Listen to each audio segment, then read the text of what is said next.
The Bodhipathapradīpa, Lamp for the Path to Enlightenment, by Atiśa.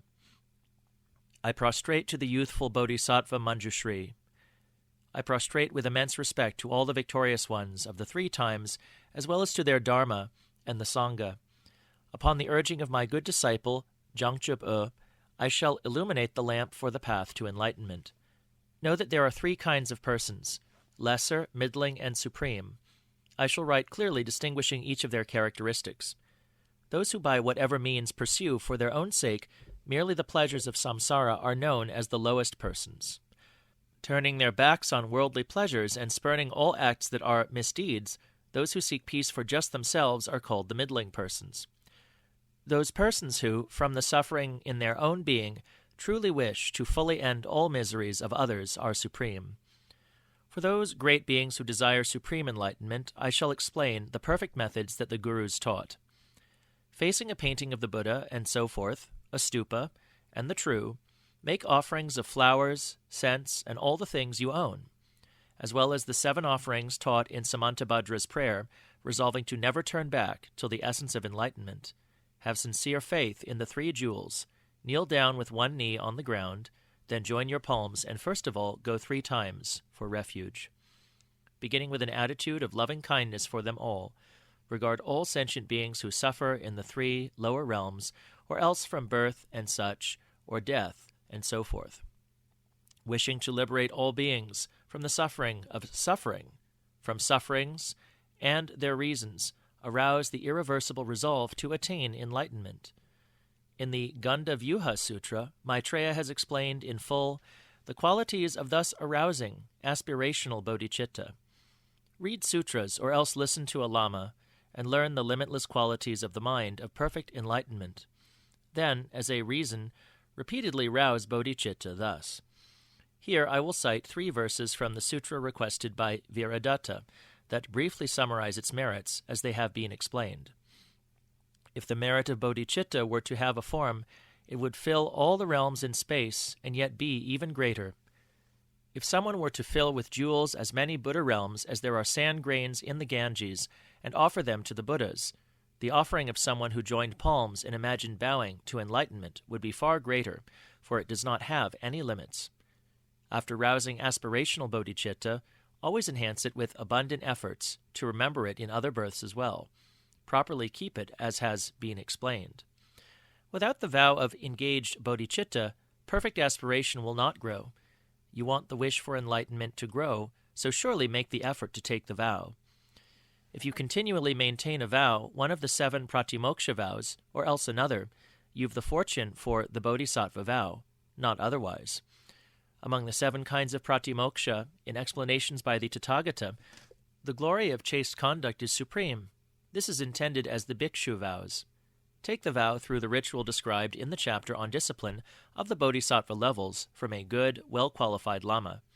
One skilled in the vow ceremony, a person who lives by the vow, and has the patience and compassion to give the vows, is a good lama. In case you are unable to find such a lama despite your efforts, I'll properly explain another ritual to take the vow.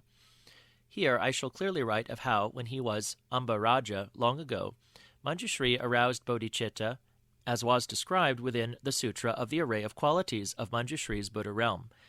In the presence of the guardians, I make the resolve of bodhicitta. I invite all beings as my guests. I'll liberate them from samsara.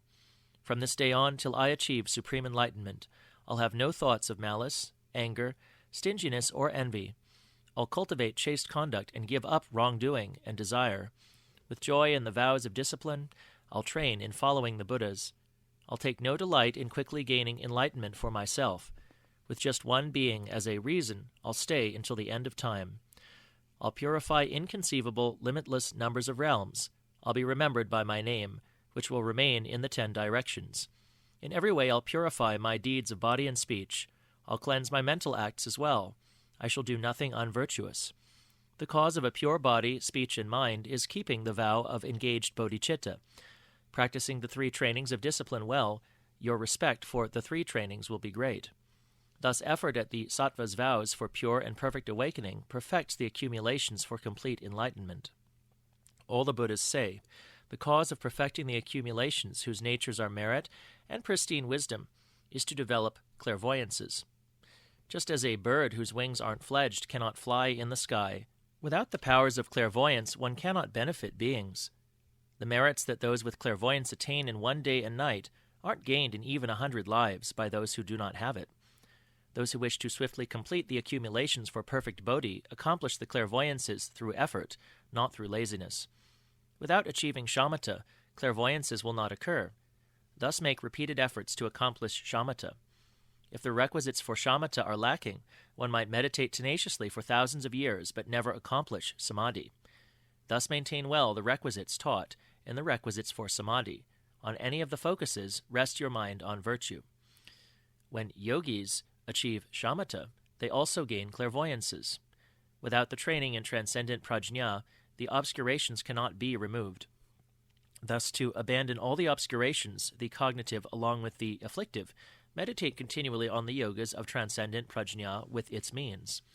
Prajna without the skillful means, and means that lack the prajna, are bondage, it is said, and thus don't discard either one. To eliminate any doubts about what prajna is and what means are, I'll clarify the difference between skillful means and prajna. Apart from the transcendent prajna, all of the virtuous qualities, such as transcendent generosity, are means, explained the victor. Those beings who meditate on prajna swiftly achieve enlightenment by cultivating means, not just by meditating on selflessness. Prajna is taught to be the knowing of inherent emptiness that realizes the aggregates, elements, and sense bases don't arise. It is not logical for the existent to arise, nor for the non-existent, such as sky flowers. Both faults would apply, so that which is both has no arising either. Things do not arise from themselves, nor from another, nor from both, nor without cause, and for that reason inherently they have no nature. Or else, when analyzing whether all dharmas are single or multiple, no essence is observed, and thus they are ascertained to have no nature. The logics in the 70 verses, root middle way, and other texts explain how it's established that the nature of all things is emptiness. Because this text would be too long, I've not elaborated here, but for the sake of meditation, I've merely taught the tenets they prove. Therefore, the natures of all dharmas cannot be not observed, and thus meditating on selflessness is meditating on prajna. Just as prajna sees no nature of any phenomenon at all, meditate with the logics taught on prajna itself, free of thought. The character of this existence born from thought is thought. Therefore, abandoning all thought is the supreme nirvana. Accordingly, the Bhagavan has also said, "Thought, the great ignorance, makes us fall into the ocean of samsara. Resting in thought-free samadhi, non-thought is clear as the sky." From the dharani of entering non-thought as well, when the victor's children, without thought, contemplate the true dharma, they transcend thoughts so hard to escape, and eventually achieve non-thought. Once you are certain from the scriptures and logic that all phenomena have no arising and no nature, meditate without thoughts. Thus, as you meditate on suchness, warmth and so forth are gained in turn. Then you'll achieve the truly joyous. It won't be long till Buddhahood. If you wish to easily perfect the accumulations for enlightenment through pacifying, enriching, and the other activities achieved from mantra's power, and through the power of the 8 great cities, of accomplishing the fine vase, and so forth, if you wish to practice the secret mantra taught in the action, conduct, and other tantras, then to receive the empowerment of the Vajra Master, please the Guru with service and offerings of wealth, as well as by carrying out commands. When a Guru who is pleased bestows the full empowerment of the Master, your misdeeds will all be purified. You'll have the fortune to gain the siddhis. The great Tantra of the primordial Buddha emphatically prohibits it, so the celibate should never take the secret and prajna empowerments. If those who practice celibacy had those empowerments and did what is prohibited, the vows of discipline would be broken, and the practitioners would incur a downfall that is a defeat. They'd fall into the lower realms. Accomplishment would elude them. For those who've received the master empowerment, or who have known suchness, there's no fault in teaching or listening to any tantra, performing a fire puja, offering, or so forth.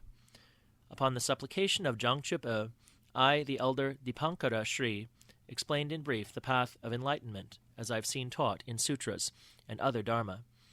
This concludes The Lamp for the Path to Enlightenment, written by the great master Dīpaṃkara Śrījñāna. It was translated and finalized by the great Indian abbot himself and the great translator and editor Gewe Lodro. This dharma was written in the Toling Temple in Shangshung.